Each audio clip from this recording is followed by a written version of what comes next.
So அவரோட ஜாதகப்படி பார்க்கும்போது என்னென்னா, இந்த மாதம் அவருக்கு வந்து டஃப். ஏன்னா வந்து இப்போ 7ல் வந்து சனி, அதே மாதிரி 10ல் குரு வந்து யூஸ்வலாக 10ல் குருங்கிறது வந்து பதவி எடுக்குங்கிறது மாதிரி அது அந்த அந்த ப்ராப்ளத்தை வந்து கரெக்டாக கொடுத்துருச்சு. கேதுவோட பொசிஷனும் சரியில்லை. ஸோ வந்து இப்போ வந்து செட்பேக்காக தான் இருக்குது. ஸோ இந்த சமயத்தில் வந்து ஸ்ப்ளிட் இப்போ வந்து பேசிகிட்டு இருக்கும்போது ஸ்ப்ளிட் வந்து இன்னும் ஃபைனலைஸ் ஆகலை, அந்த போயிட்டு தான் இருக்குது. ஆனால் ஜூன் 5ஆம் தேதி, அதாவது அடுத்த குரு பயிற்சி வந்து திரு எடப்பாடி பழனிசாமி அவர்களுக்கு ரொம்ப சிறப்பாக இருக்குது. ஸோ அதுக்கு முன்னாடி ஸ்ப்ளிட் ஆகிட்டாங்கன்னா இது வந்து ஒரு வைப்போட்டு ஆகிற மாதிரி ஆகிடும் வந்து. ஆனால் இன்கேஸ் அது வரைக்கும் ஒரு பேச்சுவார்த்தையில் இப்படியே போயிட்டுருக்குது அப்படின்னா, ஜூன் 5க்கு அப்புறம் இவருக்கு வந்து ஸ்ட்ரென்த் அதிகமாகிடும்.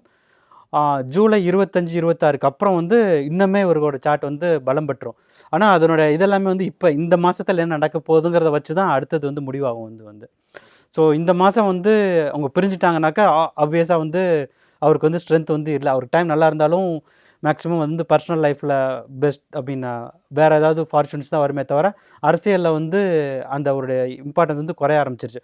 திருப்பி அவருக்கு வந்து ஜூலை 25க்கு அப்புறம் இருக்கக்கூடிய காலகட்டம் வந்து நல்லாயிருக்கு இந்த வருஷத்தில்.